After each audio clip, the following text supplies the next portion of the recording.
We are at the final leg of the World 7 Series, and with that, we are also now at everyone's final match. Samoa versus New Zealand. This will be the bronze medal final between these two sides, and anytime they have played in the past, it is always entertaining. This game, I think both sides are going to try and go out with a bang. In this preview, we will be looking at the previous fixtures for these sides, key players to watch out for, and then a prediction at the end of who we think will be taking out the bronze medal. Looking through at the recent fixtures, we will be looking at their quarterfinal and their semi-final fixture for both these two sides. For the Samoans in their quarterfinal matchup, they were able to beat Great Britain 12 points to 5, a close encounter.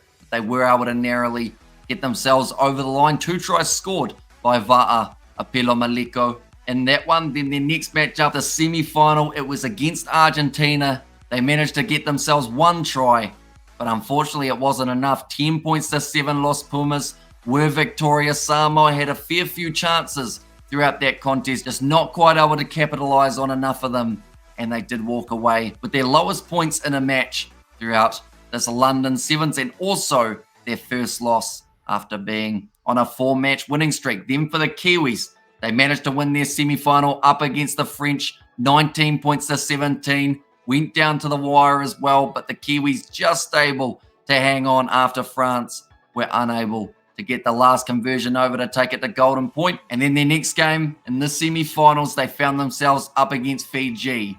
Now, the scoreline that I just mentioned was 19 points to 17. That was the score in the semi-final. The only problem for New Zealand was they were the team with 17 rather than the 19. The Fijians advancing to take on Argentina in the final. That is going to be a fantastic one. We'll also have the preview out for that match. But I think the main takeaway from all of those matches that I mentioned was none of them were really one-sided. Every single game, both sides had a really good shot of winning it up until the final whistle. And that is how I feel the Samoa versus New Zealand game will end up going. Now, we have seen these two sides play off in a final before. That was actually in Cape Town, which the Samoans were able to get themselves the victory.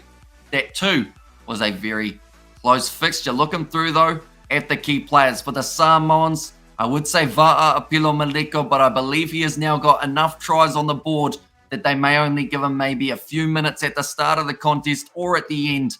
But if they decide to play him the full 14, or at least a majority of it, he has got a pretty good chance getting himself a few more tries, definitely with his teammates all helping him towards what could possibly end up being a record. Other players to watch out for, Malani Matavao. Ever since returning, he has not just been able to do well with the headgear on, but he lost the headgear in the last match, and I think he almost played better.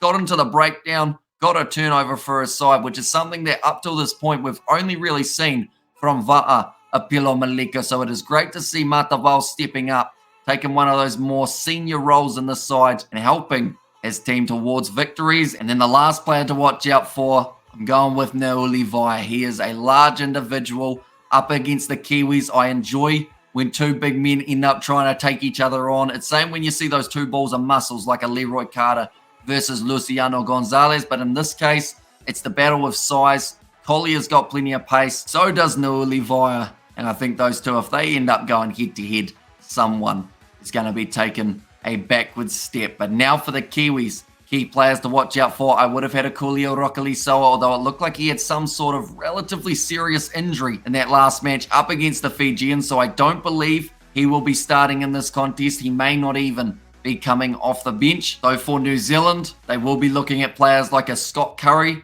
Tim Mickelson. They both came off the bench in the last game up against Fiji, having an instant impact, whether that was an interception for Mickelson or a line break for Scott Curry. Just having that experience in your side can be absolutely game-changing, and it may be what New Zealand need to get them over the line late in a contest. And then I'll also go with Regan Ware, the last man to watch out for New Zealand. He's also one of the more experienced players, but he put in some big shots in that last contest. So I think if he's got that still left in him, he is going to be one that you see moving all around the park. But now we are up to that stage of the score prediction. Normally the games between Samoa and New Zealand are not split by more than 7 points. So I'm going to stick with that theory, and I'm going to say that the game will end up being 12 points to 5 in favour of New Zealand. I see a low-scoring contest happening here New Zealand haven't been as clinical in their last couple games as they had been prior in their group stage. Samoa, there's also a chance that they come out firing in this contest, get into the 20-plus point range. But I feel after that last game, that may have depleted them a little bit. They put a whole heap of effort into that game up against Argentina. They were passionate. They were putting in the big shots, sprinting hard. I don't know whether or not with the 2.5 hours break that they've got in between, they will be as fresh as they do want to be. So yeah, New Zealand taking the narrow victory, the prediction that we will go with. But nonetheless, thank you all very much for tuning into this preview. If you did enjoy, be sure to leave a like and subscribe. We are going to be doing the commentary for that third place final on the channel, kicking off at 3:29 a.m. New Zealand time. But thank you all very much for tuning in. I will see you all for the next one.